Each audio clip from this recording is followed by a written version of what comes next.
Hello everyone, once again welcome back. Student, आज हम discuss करेंगे ऑर्गेनाइजेशनल बिहेवियर में डेवलपमेंट ऑफ पर्सनैलिटी।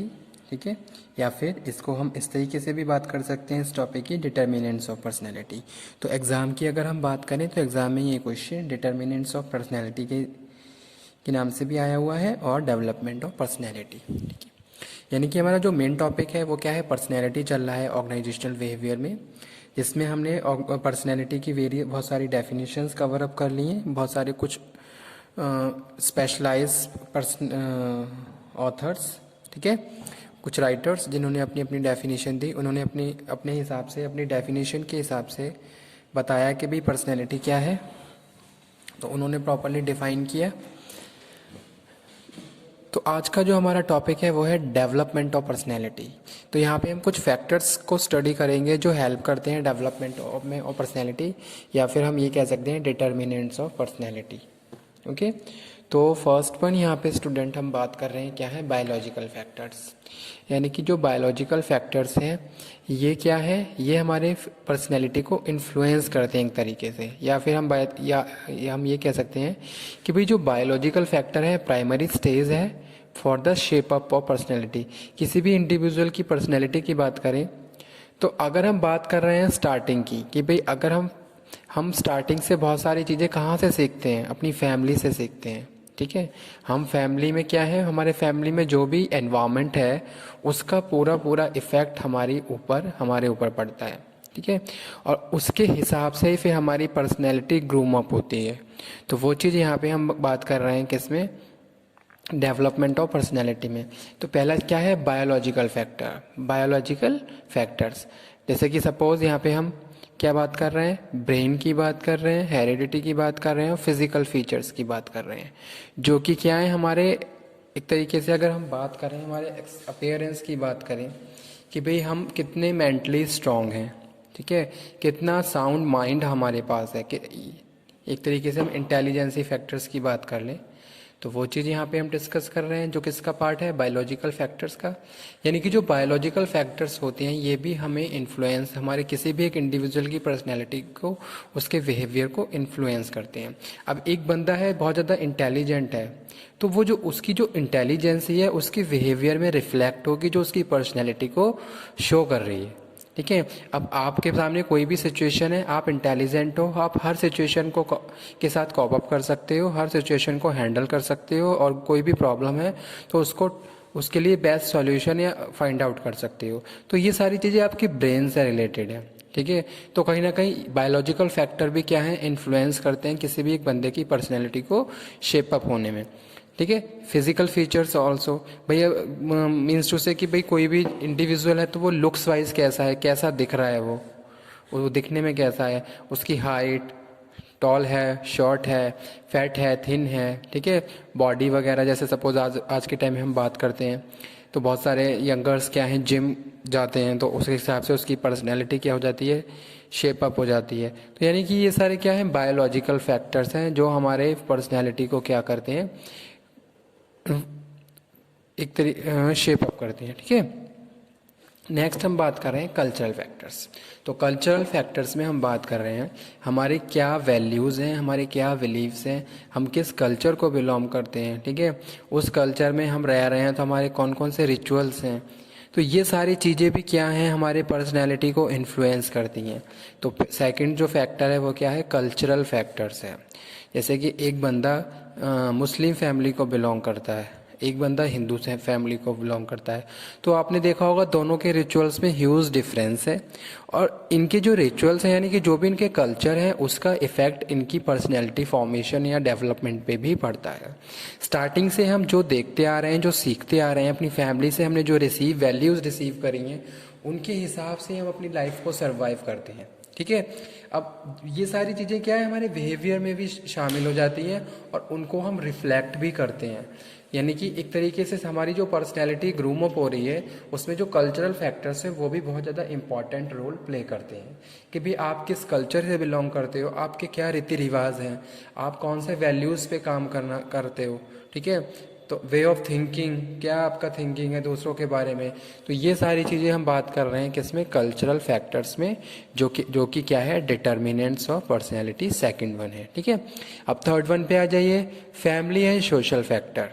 ठीक है, अब यहाँ पे हम किसकी बात कर रहे हैं, फैमिली और सोशल फैक्टर की। जैसे कि यहाँ पे तो हमने बायोलॉजिकल फैक्टर्स की बात करी कि भाई कोई भी एक इंडिविजुअल, कोई भी एक इंडिविजुअल जो अपनी चाइल्ड स्टेज में था, तो उसके पास कितने, मतलब कि उसका जो ब्रेन था वो कितना साउंड था, फिजिकल फीचर कितने उसके अपेयर थे, और हेरिडिटी की बात कर रहे हैं। अब यहाँ पे हम बात कर रहे हैं किसकी, फैमिली फैक्टर्स की, फैमिली या सोशल फैक्टर। जैसे कि होम एनवायरनमेंट, घर का कैसा एनवायरनमेंट है। ठीक है, अब एक फैमिली बहुत ज़्यादा डिसिप्लिन है और दूसरी फैमिली क्या है, डिसिप्लिन नहीं है, तो जो उन फैमिली में जो बच्चे रह रहे हैं उनकी पर्सनैलिटी भी उसी हिसाब से क्या है, ग्रूम अप होती रहती है। जो हम अपनी फैमिली में देख रहे हैं, वहाँ से सीख रहे हैं, उन सभी चीज़ों को अपने बिहेवियर में हम शामिल कर लेते हैं और फिर हम भी वैसा ही रिएक्ट करते हैं जैसा कि हम अपने फैमिली में देखते हैं। तो वो चीज़ यहाँ पे हम बात कर रहे हैं पर्सनैलिटी डिटर्मिनेंट्स में, फैमिली एंड सोशल फैक्टर्स, जहाँ हम फर्स्ट वन हम बात कर रहे हैं फैमिली या होम एनवायरनमेंट। ठीक है, कि भाई घर का एनवायरनमेंट देगा। अब जैसे आपने देखा होगा कुछ फैमिली ऐसी जहाँ पे बहुत सारे या फिर वहाँ पे जो मेंबर हैं वो सारे क्या हैं, जॉबर हैं। ठीक है, गवर्नमेंट जॉब में है, तो वहाँ पे जो बच्चे हैं, उनके बच्चे हैं, वो भी आप देखोगे उसी डायरेक्शन में मूव करेंगे। या फिर कोई डॉक्टर है तो बाकी सब भी क्या है, उसी डायरेक्शन में मूव कर रहे हैं। यानी कि जो भी एक फैमिली से जो भी हमें मिल रहा है वो सारी चीज़ें हम रिसीव कर रहे हैं और उन सब चीज़ों को रिसीव करके अपने बिहेवियर में भी शामिल कर रहे हैं। तो वो चीज़ यहाँ पे हम बात कर रहे हैं। अब चाहे हम यहाँ पे पॉजिटिव चीज़ों की बात करें, चाहे हम नेगेटिव चीज़ों की बात करें। आपने देखा होगा कुछ फैमिलीज ऐसी भी होती हैं जहाँ बहुत ज़्यादा कॉन्फ्लिक्ट्स होते रहते हैं, तो बच्चे भी क्या हो जाएंगे, वैसे ही बन जाएंगे, उसी तरीके से उनकी पर्सनैलिटी शेप अप हो जाती है। ठीक है, जैसे कि एक चलो नेक्स्ट आगे बात करेंगे, फैमिली मेंबर। यहाँ पे जो हम बात कर रहे हैं किसकी, फैमिली मेंबर की बात कर रहे हैं। अब आप सिंगल न्यूट्रल फैमिली में रह रहे हो, ज्वाइंट फैमिली में रह रहे हो, किस टाइप की फैमिली है। अगर आप ज्वाइंट फैमिली में रह रहे हो तो वहाँ पे बहुत सारी चीज़ें आपने देखा होगा किस तरीके से आपस में लोग मिलजुल के रहते हैं, उनका कनेक्शन।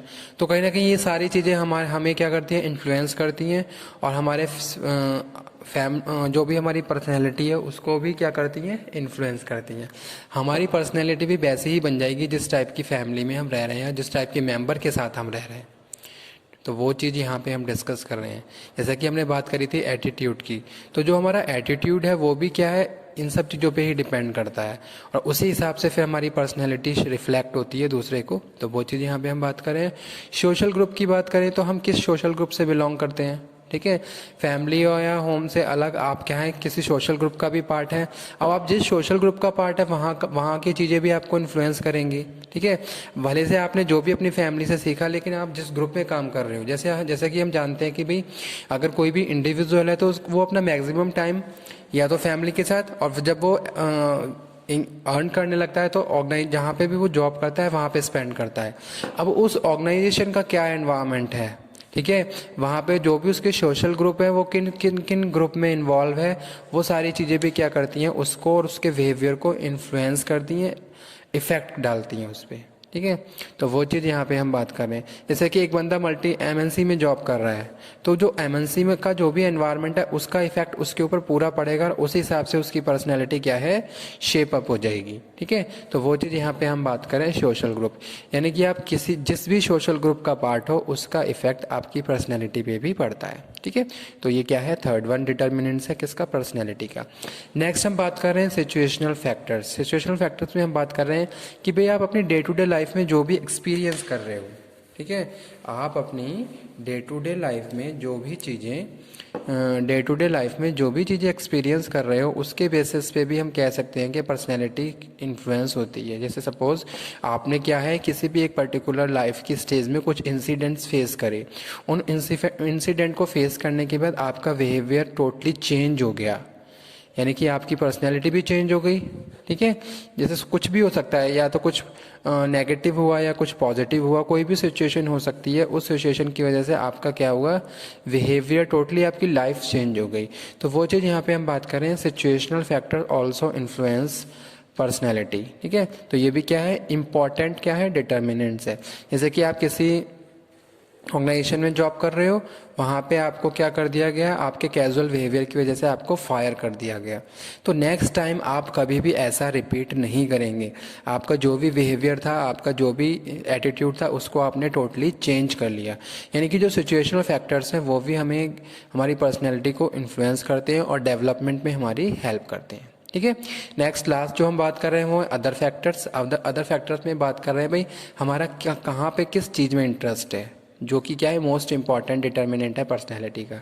एक इंडिविजुअल की पर्सनैलिटी उसके इंटरेस्ट के हिसाब से क्या है शेपअप होती है। मुझे जिस एरिया में इंटरेस्ट है मैं उस एरिया में क्या करूँगा, आगे बढ़ूंगा और उसी हिसाब से अपनी पर्सनैलिटी को ग्रूम अप कर लूँगा। तो वो चीज़ यहाँ पे हम बात करें, जैसे कि आपने देखा होगा बहुत सारे कम्युनिकेटर होते हैं या फिर बहुत ज़्यादा मोटिवेटर्स होते हैं, तो वो क्या करते हैं, उनका जो प्रोफेशन है वो उनके इंटरेस्ट के हिसाब से है और उसी के हिसाब से फिर उन्होंने अपनी पर्सनैलिटी को क्या करा, चेंज कर लिया। तो वो चीज़ यहाँ पे हम बात कर रहे हैं। करेक्टर, ठीक है, स्कीमा और मोटिव्स, क्या हमारे मोटिव्स हैं। तो ये सारे क्या हैं, अदर फैक्टर्स हैं जो हमारी पर्सनैलिटी को क्या है, इन्फ्लुएंस करते हैं और क्या है मोस्ट इंपॉर्टेंट डिटर्मिनेंट्स हैं किसके, पर्सनैलिटी की। ठीक है। तो जहाँ हम बात, यहाँ पे हम किस किस की बात कर रहे हैं, इंटरेस्ट, करेक्टर, स्कीम और मोटिव्स कि भी हमारे क्या मोटिव्स हैं। जैसे सपोज आपको कोई भी एक इंडिविजुअल है, तो वो अगर वो बहुत ज़्यादा इंटेलिजेंट है तो वो सबसे पहले क्या करेगा, अपनी लाइफ के गोल सेट करेगा कि भाई उसे करना क्या है लाइफ में। ठीक है। अब उसे करना क्या है, अब उसने अपने गोल को सेट कर लिया, ऑब्जेक्टिव सेट करेगा कि किस तरीके से मैं अपने गोल तक पहुंच सकता हूं। तो यानी कि क्या है, बहुत सारी चीज़ें ऐसी हैं जो उसने क्या कर ली, प्री प्लानिंग कर ली। अब उसकी जो पर्सनैलिटी है इसी तरीके से रिफ्लेक्ट होगी कि भाई वो जो क्या है, बहुत ज़्यादा कॉन्शियस है, सेल्फ के लिए बहुत ज़्यादा कॉन्शियस है कि अगर वो सरवाइव कर रहा है, लाइफ है उसके पास, तो उस लाइफ को उसको किस तरीके से वैल्यूएबल बनाना है। तो ये सारी चीज़ें जो सेल्फ अवेयरनेस होती है, ये भी क्या है, हमारी पर्सनैलिटी का पार्ट है और ये सारी चीज़ें हमारे बिहेवियर में रिफ्लेक्ट भी होती हैं दूसरे को। जैसे कि एक बंदा बहुत ज़्यादा कॉन्शियस है अपनी जॉब के लिए, अपने प्रमोशन के लिए, अपनी सैलरी इंक्रीमेंट के लिए, और ठीक है, तो वो हमेशा वो काम कभी नहीं करेगा जिसकी वजह से इन सारी चीज़ों को उसको नहीं दिया जाए। ठीक है। हमेशा वो क्या करेगा, पॉजिटिव ही, अच्छा ही वेव करेगा ताकि बहुत जल्दी उसको प्रमोशन मिले, उसके सैलरी इंक्रीमेंट हो।